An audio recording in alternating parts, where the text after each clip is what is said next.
খণ্ডন করতে, আর যদি না পারি তাহলে আমার ব্যর্থতা বা দায় স্বীকার করে নিতে হবে। এটা তো দিবালোকের মতো পরিষ্কার। এটা আপনারা এই টেলিভিশনে বসে বসে বলার দরকার নেই তো, যে আমরা বালুর ট্রাক সরাইতে পারি নাই। সত্য কথা তো। আমরা আমাদের নেত্রী জেল থেকে বাইর করতে পারিনি, সত্য কথা তো। কি কমিশনার দাবি? সংবিধান বাতিল কোনো কমিশন আছে নাকি? সংবিধানকে সংস্কার করা, সংবিধানকে পুনর্লিখনের জন্য সংবিধান সংস্কার যে কমিশনের আপনারা বলছেন 72 এটা আবার গেলেন এবার হলো যেদিকে জুত পান ওদিকে যান নাকি? না, যেদিকে জুত পান ওদিকে যান। তুমি যে কোন দল করে এটা তো আমি জানি। আমরা একসাথে 7 বছর 10 বছর হ্যাঁ এই রাজপথে একসাথে আমরা যুগপত আন্দোলন করেছি একসাথে। বলতে দেন আমার শেষ করতে। আমাদের ওই বন্ধুদেরকে বলছি যারা নাকি আপনার ক্যামোফ্লাইজ হয়ে ছাত্রলীগ হয়েছে, তো ইনকেলাব জিন্দাবাদ চলে না। ইনকেলাব জিন্দাবাদ বলতে হবে ওই লোক যাদের ইমান আছে। এটা তো ইমান নাই, ইমান হারা হয়ে গেছে। সার্জিসের ডাকেই কিন্তু আবার এই বিপ্লবে সাধারণ মানুষ রাজপথে নেমে এসেছে, এটা একটু মাথায় রাখবেন। আপনি যেভাবে বলেন মোল্লা রহমতুল্লাহ সাহেব, 9 দফার মধ্যে যদি একটা দফা থাকতো যে আমরা একটা রাজনৈতিক দল করবো এই জন্য আপনারা রাস্তায় আসেন, আরে মিয়া সাহেব আপনারে কইলে তো এখন আপনি মাইন্ড করবেন। আরে আমার কাজের বউ আওয়াজ যেত না রাস্তায়, বাদ দেন। আমার কাজের বউ আছে না, ও যেত না, জানতো। আপনারা যখন 3 তারিখে ঘোষণা দেই, আমরা তো নয়া রাজনৈতিক বন্দোবস্তের ঘোষণাটা দিয়ে আমরা মানুষকে রাজপথে নেমে আসার আহ্বান জানিয়েছি। না না না, আপনারা কিছুই করেন নাই, আপনারা কিছুই করেন নাই। আপনারা যেটি কইছেন আপনাকে কোটার স্বার্থে বলছেন, আপনাকে চাকরির স্বার্থে করছেন, আপনাকে মেধার স্বার্থে কইছেন, আপনাদের ব্যক্তিগত স্বার্থ, যেটা 16 বছর আপনারা ছাত্রলীগের লোক হলে থেকে আপনাদের পারপাস সার্ভ করছেন। এই যে একজন প্রশ্নকর্তা যে প্রশ্ন করে গেছে তার উত্তরটাই আমি দিচ্ছি, যে আপনারা তখন থেকেই আপনারা চিনেন, আপনারা ব্যক্তির উপরে নির্ভর করেন। আপনি আপনার ভাগ্যের কথা চিন্তা করেন, আপনার দেশ এবং জনতার কথা কোথা থেকে? বিএনপি কেন 17 বছরে পারে নাই? আমি যদি এই প্রশ্নটা করি। না না, পারবে না তো, বিএনপি পারবে না তো, বিএনপি পারবে না। ছিল এই 9 দফা, না না না, বিএনপি তুলনা হয় না। না না রহমতুল্লাহ, এখানে বিএনপি, আরে রাখেন আপনি, আরে রাখেন আপনি শোনেন, আমি আপনাকে বলি, আরে আমার কথার মধ্যে কথা বলবেন না। বিএনপি পারে নাই কেন? না না, বিএনপি পারে নাই, বিএনপি পারে নাই, সেটা বিএনপির ব্যর্থতা। বিএনপির জনগণ ভোট দিবে না, বিএনপিকে জনগণ। না, আপনারা তো আন্দোলন করেছিলেন, জনগণ আপনাদের সাথে ছিল। আমি তো আমার কথাটা বলছি, এটাই আপনার প্রশ্ন। আমরা আন্দোলন হয়েছিল, জনগণ কিভাবে পায়ে হেঁটে এসেছিল ওনাদের পার্টিতে না। না না না না, আমি আপা ওখানে যাইতে চাই না, আমি ওখানে যাইতে চাই না। আমরা ব্যর্থ, না না ভাই, আমরা ব্যর্থ হইছি। আমরা আন্দোলন চালাই নিতে পারি না, বালুর ট্রাক সরাইতে পারি নাই। হ্যাঁ, ওনাদের জন্য আপনার কথাই তো বলছি ভাই, আপনার কথাই বলছি ভাই, আপনি যেটা বলতেছেন ওইটাই আমি বলছি। বালুর ট্রাক সরাইতে পারি নাই, আমার নেত্রীরে জেল থেকে বাইর করতে পারি, সকল ব্যর্থতার দায়িত্ব আমাদের। আমরা তো এটা অস্বীকার করি না। আমরা যাব ভোটে, আরে ভাই আপনি তো তর্ক করলে হবে না, তো তর্ক করলে হবে না। আপনি অভিযোগ উত্থাপন করলে ব্যর্থতা স্বীকার করতে হবে, আর না হলে এটা পাল্টা যুক্তি দিতে হবে, তাই না কমলিউল্লাহ ভাই? এখন আমি কথা আপনার, আরে ভাই আপনি কেন আপনার গায়ে নিচ্ছেন? আমি বলছি আমি ব্যর্থ, আমাকে তো প্রশ্ন করছেন, উত্তরটা দিতে হবে না? হয় এটার পক্ষে আমার বলতে হবে কিভাবে আমি এটা যুক্তি খণ্ডন করতে, আর যদি না পারি তাহলে আমার ব্যর্থতা বা দায় স্বীকার করে নিতে হবে। এটা তো দিবালোকের মতো পরিষ্কার। এটা আপনারা এই টেলিভিশনে বসে বসে বলার দরকার নেই তো, যে আমরা বালুর ট্রাক সরাইতে পারি নাই। সত্য কথা তো। আমরা আমাদের নেত্রী জেল থেকে বাইর করতে পারিনি, সত্য কথা তো। এগুলি নিয়ে কবসায় তো লাভ নাই। ডেলি এই ফেসবুকের মধ্যে আপনারা বালুর ট্রাক সরাইছিলেন, এটা লেখানোর দরকার নেই, এটা তো সবাই জানে, সর্বজন স্বীকৃত। অতএব আমরা পারি নাই, আপনারা নির্বাচন দেন, আসেন, আপনারা নির্বাচিত, রাষ্ট্র চালান, আপত্তি নেই। মূল কথা হলো রাষ্ট্র গণতন্ত্রের প্রথম সংজ্ঞা কি? গণতন্ত্রের প্রথম সংজ্ঞা হলো নির্বাচন। নাইলে আবার এরিস্টটলের কাছে যান, আবার সক্রেটিসের কাছে যান, কথাটাই রেখে গণতন্ত্র কথা বলার অধিকার, সংবিধান আছে, সেই সংবিধানকে রেখেই যদি নির্বাচন দিতে হয় তাহলে তো আবার সেই এক ফ্যাসিবাদী ব্যবস্থার পুনর্বহাল। আচ্ছা রহমতুল্লাহ সাহেব, হ্যাঁ আপনার সাথে আমি একমত। পরিবর্তন চেয়েছি, সেটা তো হলো না। না না না, এই যে পরিবর্তন, আমি 72-এর সংবিধানের কথা বলছেন তো, এটা নিয়ে আপনার পক্ষে আমি বলতেছি। মনে করেন যে আমাদের 72-এর সংবিধানে একটা ধারা আছে, আর্টিকেল 7, সেখানে লেখা আছে জনগণ হইল রাষ্ট্রের মালিক। আপনি যেটা লিখবেন এটার মধ্যে কি লিখবেন কোন? এটা কই এলো নাকি সিদ্ধান্ত এলো? এটা জনগণকে বলেন, কারণ 72-এর সংবিধান তো ফালতু সংবিধান, এটা তো ফেলাই দিতে হবে। 72-এর সংবিধানের আর্টিকেল 7-এ লেখা আছে জনগণ হলো রাষ্ট্রের মালিক। এখন আপনারা তো এটা ফেলাই দিবেন, তাহলে আপনারা কি লিখবেন এটা কোন? ওই যে জনগণ সাম্য, মানবিক মর্যাদা, সামাজিক সুবিচার ভিত্তিক রাষ্ট্র গঠন করা।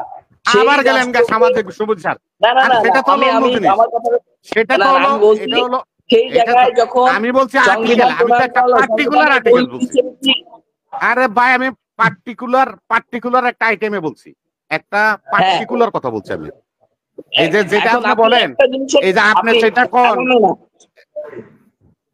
আপনারা যেটা কোন, আমাদের সংবিধান তো এটা কয়, আপনার ৭২-এর সংবিধান তো এটাই কইতেছে।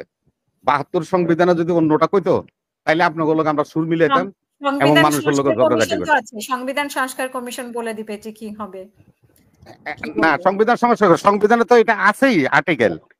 আমরা আরো অঙ্গীকার করতেছি যে আমাদের রাষ্ট্রের, না না না, আপনি আমার কথা শুনেন। আমি সংবিধান ৭২-এর সংবিধানের পড়েন, না না এটা পাল্টাতে পারবেন কিনা এটা দেখেন, আমি দেখাই দিই যে আমরা অঙ্গীকার করিতেছি যে আমাদের রাষ্ট্রের অন্যতম মূল লক্ষ্য হইবে গণতান্ত্রিক পদ্ধতিতে এমন এক শোষণমুক্ত সমাজতান্ত্রিক সমাজের প্রতিষ্ঠা, যেখানে সকল নাগরিকের জন্য আইনের শাসন, মৌলিক অধিকার, মানবাধিকার এবং রাজনৈতিক, অর্থনৈতিক, সামাজিক সাম্য, স্বাধীনতা ও সুবিচার নিশ্চিত হইবে। এটার মধ্যে কি কি বাদ দিবেন? আপনারা তো জাতীয়তাবাদী রাজনীতি করেন, এটার মধ্যে কি কি বাদ দিবেন? এটার মধ্যে কি কি বাদ দিবেন? আপনি তর্কে দেন না, আপনি জাতীয়তাবাদী বাদ দেন। আপনারা আমি বললাম যে এটা বললাম, তাইলে আপনি কি এর ৭২-এর সংবিধান বাদ দিবেন? আপনি নতুন কোন দিন দেন আমারে। কমিশনে, আরে কমিশনের কোনো দাম নাই তো। আপনারা বলছেন সংবিধান বাতিল করবেন, কমিশনের দাম কি?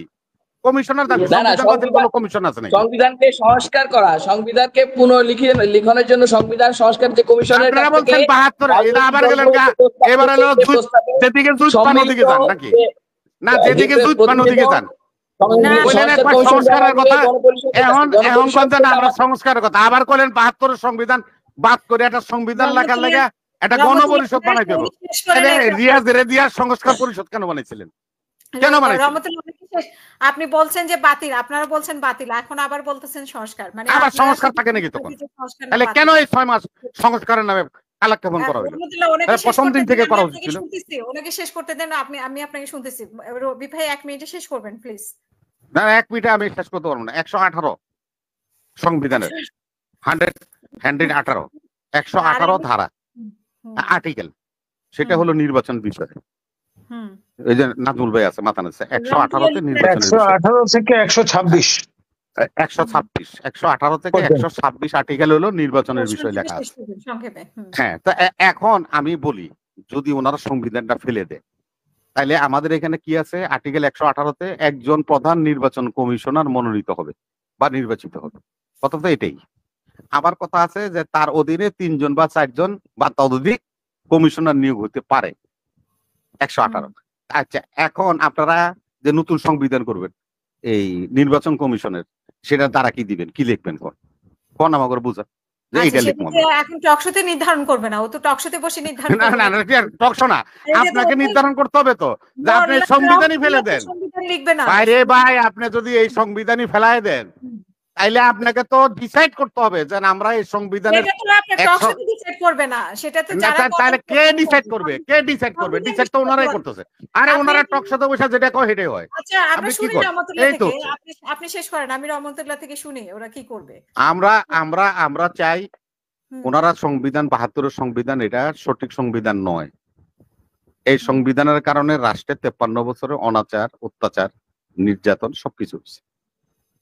সবকিছু হয়েছে এই সংবিধানের কারণে। এই সংবিধানকে পাওয়ার হিসাবে নিয়ে যে যার মতো করে তারা রাষ্ট্র পরিচালনা করে সুবিধা ভোগ করে গেছে। এটাই তো মূল কথা।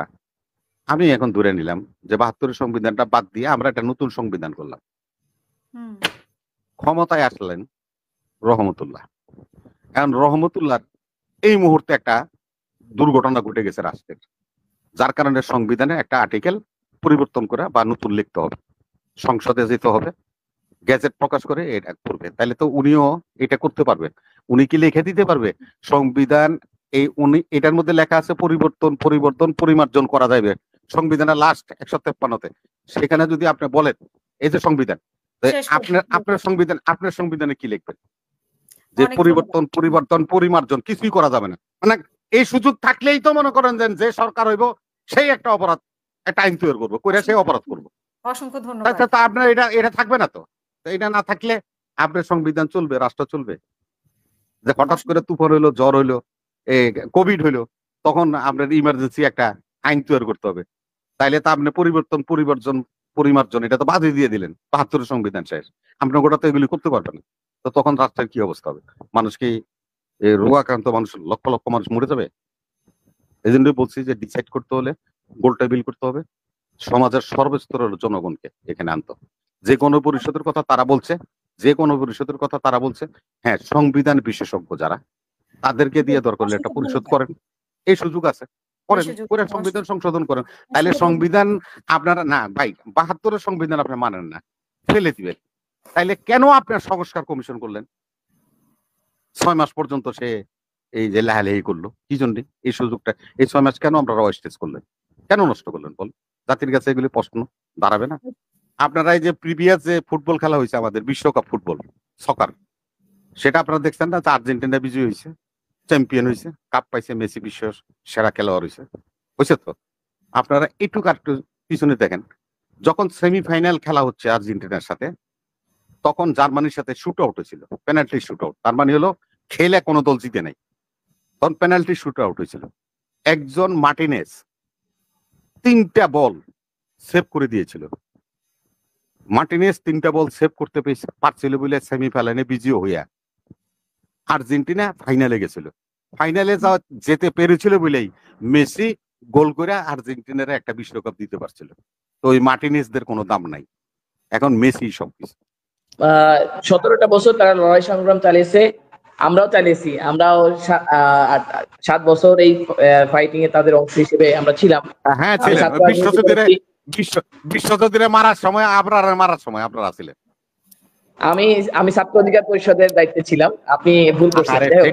আমি আমি জানি ভাই, আমি তোমার ভাই তোমার রাজনৈতিক সবকিছু আমি জানি। এখন তর্কের খাতিরে আমি তর্ক করতেছি, তোমার সম্বন্ধে আমি জানি না। তুমি আমি ভাই আমরা তো একসাথে রাজনীতি করছি। তুমি যে কোন দল করো এটা তো আমি জানি। আমরা একসাথে 7 বছর 10 বছর এই রাজপথে একসাথে আমরা যুগপত আন্দোলন করেছি একসাথে। আমাদের ওই বন্ধুদেরকে বলছি যারা নাকি আপনার ক্যামোফ্লাইজ হয়ে ছাত্রলীগ হয়েছে। বিশ্বজিৎ আবার হত্যার দায়িত্ব কারা নিবে? কারা নিতে হবে কি হবে না এটা বলে দিতে হবে।